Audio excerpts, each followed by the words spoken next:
महाशिवरात्रीच्या पर्व काळावर आम्ही एवढे गोड जमलोत. शिवशक्तीचा स्वरूप असणार अर्धनारी नटेश्वर, देवाचा देव असणारा महादेव, काय ताकद आहे, काय कौतुक आहे. विनाशाची ताकद ज्याच्या जवळ आहे त्याचं मन इतकं मोठं असावं. मग हा बोलू नका. कधी विशाल मनाचा असणारा महादेव, वर्णन फार ठिकाणी खूप, सगळ्यात लवकर पावणारा आणि महाशिवरात्रीच्या पर्व काळाचं म्हणाल तर थोडं अनुषंगाने सांगायचं म्हटलं तर शिवलीला अमृतामध्ये 8व्या अध्यायामध्ये एक फार सुंदर कथा यावी. एक पारधी आहे ज्याने शिकारीसाठी यावं, बेलाच्या झाडावर चुकून शिकारीसाठी बसावं लक्ष देण्यासाठी. शिवरात्रीचा दिवस आहे, त्याच्यावरच पाणी पडावं, बेल पडावा, पण त्या पारद्याला सुद्धा शिवाच्या भक्तीचं महात्म्य कळावं आणि त्याने त्या सगळ्या गोष्टी सोडून त्याला मोक्ष प्राप्त व्हावा. जिथे वर्णन त्याच्या खाली आहे की कथानक कुठलंही असू द्या, महाशिवरात्रीच्या पर्व काळाला तुम्ही कोण आहात, कसे आहात, कुठल्या कामासाठी आलायत, कुठल्या कर्मासाठी आलाय, पण महाशिवरात्रीच्या पर्व काळाला प्रेमे भावे जणी बेल त्या शिवपिंडीला वाहिला, तो माझा सांब भोळा त्याच्या जगाचं कल्याण केल्याशिवाय, त्याच्या जीवाचं मोक्षप्राप्ती दिल्याशिवाय आणि त्याच्या आयुष्याचं सोनं केल्याशिवाय सोडत नाही. ही ताकद त्या महाशिवरात्रीच्या पर्व काळामध्ये आहे. पण प्रेमे भावे, मग तुम्ही प्रेमे भावे काही करा. एक राजा आहे ज्याने महाशिवरात्रीला सोन्या चांदीच्या तटामध्ये येऊन महाअभिषेक करावा, तिथेच भिकाऱ्यांना यावं, तोंडातलं पाणी त्या पिंडीवर मारावं, हातातले बेलफुल व्हावे आणि पार्वती मातेने म्हणावं काय सुंदर पूजा केली त्याने राजाने, पण याने बघा सगळं काही व्यवस्थित सगळं नाकारून टाकलं आणि काय चुकीचं पाणी ओतलंय तुमच्या अंगावर. पार्वती म्हणे असं करावं का? महादेव म्हणे तुला बघायचं का खरं कोण आहे, खाली यावं. अगदी शिवलामृतामधलीच कथा आहे. ज्यावेळेस देवाने खाली यावं, अवतार घ्यावा, महापार्वती शिव पार्वती जेव्हा खाली असावे, जेव्हा राजाने अभिषेकासाठी यावं, तो काळ पुन्हा एकदा आणावा पाठीमागे जाऊन, भूकंपाचा नुसतं अंगठा मारावा, शेषनागाने मान डोलवावी आणि भूकंप व्हायला चालू व्हावं, सगळं अंगावर पडावं, राजाने सगळं टाकून पळून जावं, भिकाऱ्यानं यावं, पुन्हा पूजा करायला चालू करावी, पुन्हा एकदा भगवान शिवाने पायाचा अंगठा हलवावा, शेषनागाने मान डोलवावी, भूकंप व्हायला चालू व्हावा, पण याने मात्र अगदी शिवपिंडीला मिठी मारावी. महादेवाने यावाने विचारावं का रे बाळा असं केलं, आणि देवा असंही माझं कोण आहे रे, माझ्या मागं पुढं असंही माझ्यासाठी कोणी रडणारं नाही आहे रे शिवा, पण तुला काही झालं तर या विश्वाचं कसं होईल या विचाराने तुला मिठी मारली. हे प्रेम आहे, ही भक्ती आहे, ही साधना आहे, ते भाव आहे. भक्ती तर जगाच्या मालकाने सामर्थ्याने साथ द्यावी हा विश्वास आहे आमचा. म्हणून अगदी महाशिवरात्रीच्या या पर्व काळावर तुम्हा आम्हा सर्वांनी सुंदर शिवभक्ती करावी, या शिवभक्तीचं पांग फिटावं आणि आमच्या पदरात फळ म्हणून आमच्या घरात परमार्थ यावा, आम्हाला देव कळावा, आम्हाला आमची ओळख व्हावी. नाहीतर शेवटी आयुष्याचा नाश झाला त्याचं म्हणे वाया गेला, ही अवस्था आमची नको आहे, आम्हाला तू कळावा ही विनंती आहे. सुंदर नामचिंतनाचा अट्टहास आहे. आमचे रविदादा पाटील यांच्या माध्यमातून हा गोड कीर्तन सोहळा अगदी सुंदर नियोजन केलं, गावाला शोभेल, पंचक्रोशीला लाजवेल इतकं गोड नियोजन केलं, वारकरी संप्रदायाला अगदी शोभून. कारण तुम्ही मंडप किती मोठा टाकलाय, तुम्ही व्यासपीठ किती मोठं केलंय हे महत्त्वाचं नाही आहे, तुम्हाला त्यातलं किती ज्ञान आहे, तुम्हाला कीर्तनाच्या मर्यादेचं किती ज्ञान आहे हे महत्त्वाचं आहे. नाहीतर लोक कीर्तन असं ठेवतात जसं काय प्रोग्राम आहे, डिस्को समोरून लाईटी. हे मला कधी कधी कळत नाही, ह्यांना वाटतं काय हा प्रोग्राम नाही आहे, हा कार्यक्रम नाही आहे, ही सेवा आहे.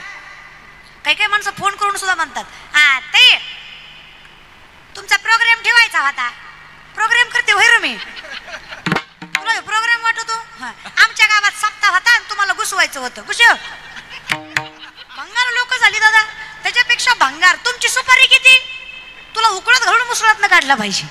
बरं देशील किती? अरे माझ्या बापाची 65 लाखाची सावकारकी, माझ्या बापाची नाही तुकोबरायची, तुकोबरायची माझ्या 65 लाखाची सावकारकी होती. 25 बैलगाड्या कर्जपत्रांनी भरल्या होत्या इंद्रणीत बुडवताना.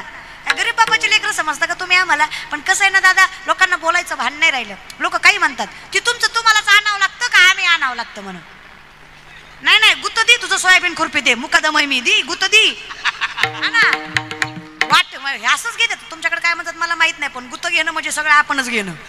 काय डोंबऱ्याचा खेळ आहे, उगत तुमचा ढोलकीवाला तुम्हीच आणा म्हणून पकवास डोक्यात घातल्या त्याच्या. हा ना लोक रे काही काय त्यांना माहित नाही कीर्तनात काय वाजवतात, कोणाला उभं करायचं असतं, त्याच्या पुढच्या मर्यादा काय आहेत, ते काय असतं, कसं त्याचं नियोजन, मोठं भव्य दिव्य ज्ञान असावं.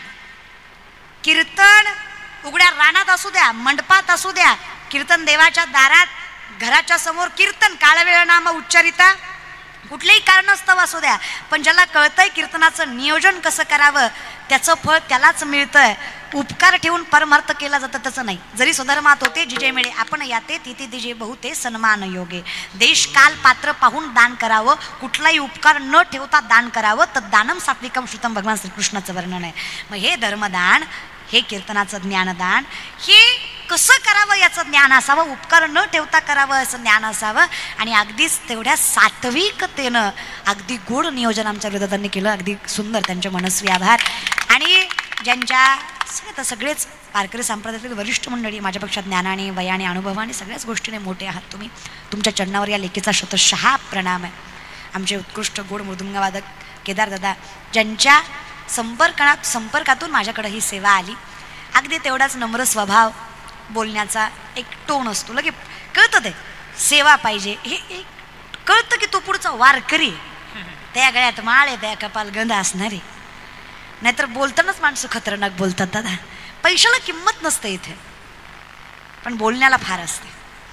म्हणून आमचे केदारदादा, त्याचबरोबर उत्कृष्ट मृदुंगवादक आमचे भूषण दादा, त्यांच्या नावातच भूषण आहे म्हणल्यावर ते भूषण वाढवणार याच्यात काही वाद नाही महाराज. गोड गोड सगळे गायनाचार्य, सगळ्यांच्या चरणावर शतशः प्रणाम आहे. हरिभक्त परायण मामा महाराज, त्याचबरोबर अख्ख्या गावचे मामा महाराज, संदीप दादा, कचरू महाराज, त्याचबरोबर आमचे गोरख दादा, अगदी सगळे. हे बघा, एवढ्या वेळेस माफ करा, पुढच्या वेळेस पाठ करते महाराज बरं का. एवढ्या वेळेस क्षमा असू द्या तुमच्या सगळ्याच्या नान. तुम्ही राग धरणार नाही याची मला खात्री, असं म्हणल्यावर तरी धरणार नाही याची खात्री महाराज बरं का. तुमच्या सगळ्यांच्या नावावर शतशः प्रणाम. व्यासपीठावरील सर्व वरिष्ठ वारकरी मंडळी, भाग्यवान आहात आपण. परमार्थाची एवढी जड पालखी पेलवायची ताकद आपल्या खांद्यावर माऊलींनी दिली. नाहीतर काय अधिकार आहे आपला दादा की लोकांनी आपल्याला मानावं. पण या गळ्यातल्या माळेमुळे आणि कपाळातल्या गंधामुळे लोक आपल्याला सात्विक समजतात, आणि तेच राखायचा अधिकार आयुष्यभर आपल्याकडे असावा. 12 नंतर आपण एखादं सोडूनही, 12 झाल्यावर बी सोडूनही महाराज बरं का. एवढी सात्विकता आपल्यात असावी. ही सगळी सेवा तुमच्या चरणी अर्पण करते. माझे वडील, ज्यांच्यामुळे माझं अस्तित्व, कर्तृत्व, सामर्थ्य आहे, त्यांच्या चरणावर माझा शतशः प्रणाम आहे. हे सगळं माझ्या वडिलांचं आहे. मी उभा टाकलेली आहे, पण बोलवणारे वडीलच आहेत. त्याच्यामुळे त्यांच्या चरणावर, त्यांच्या परमार्थाचं, त्यांच्या निस्सीम भक्तीचं आणि त्यांच्या भोळ्या भाबड्या नामचिंतनाचं फळ मला भेटलं. कारण माझ्या बापासारखा भोळा बाप मी अख्ख्या जगात कुठं बघितला नाही महाराज बरं का. त्याच्यामुळं अगदी सांब म्हणावं तरी काही हरकत, जसं नाव बाळासाहेब आहे पण सांबच आहे महाराज बरं का. शिवसाहेब असणारं स्वरूप माझ्या वडिलाचं. तशीच माझी माय पार्वती, आता ती नाही पण आता म्हणजे घरी आहे. घरी आहे. म्हणजे आम्ही तिघे आहे ना, अजून 2 आहे ना, ते आवली आहेत, मी गुणवान आहे महाराज का. तर ते त्यांना सांभाळायला, त्याच्यामुळे माझी माय सगळं माझ्या आई बापामुळे माझ्याकडे आहे. हे नाही तर बाकी काय अधिकार आहे माझा.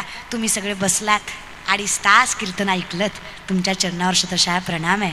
नाहीतर एवढ्या येड्या लेकराचं 2.5 तास ऐकून घेण्याची दानत तुम्ही ठेवली. एवढी बडबड ऐकून घेतली. बोलिलेले करू वेडे वाकुडे उद्दरे, हे जर माऊली म्हणतात तर आमची कायच लायकी आहे महाराज बरं का. त्याच्यामुळे तुमच्या चरणावर शतशः प्रणाम आहे. म्हणून अगदी सगळी सेवा तुमच्या चरणी समर्पित करते. त्या शिवाने आम्हाला त्याचं नामचिंतन घ्यायचा अधिकार द्यावा, एवढीच विनंती शिवाच्या शिवपिंडीवर करून हे सगळं कीर्तन त्याच्या चरणावर समर्पित करून, काही चुकलं असेल तर पुन्हा एकदा क्षमस्व सेवेला. ज्ञानेश्वर माऊली, ज्ञानराज माऊली,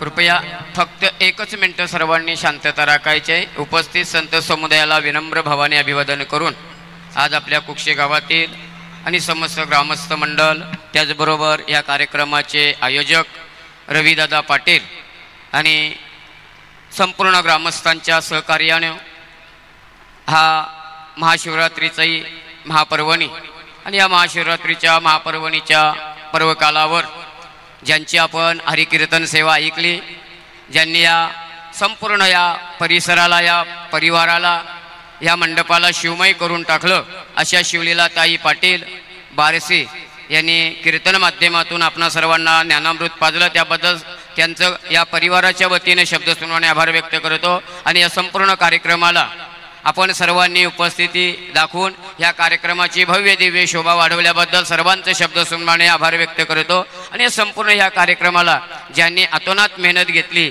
असे आमचे केदारदादा यांचं सुद्धा या परिवाराच्या वतीने शब्दसुमनाने आभार व्यक्त करतो. आणि सर्वांची या ठिकाणी महाप्रसाद फराराची व्यवस्था या ठिकाणी झालेली आहे. याच मंडपामध्ये फराराची व्यवस्था या मंडपामध्ये केलेली आहे, तरी कोणी फरार केल्याशिवाय विणमुख जाऊ नये अशी सर्वांना कलकलीची नम्र विनंती. धन्यवाद.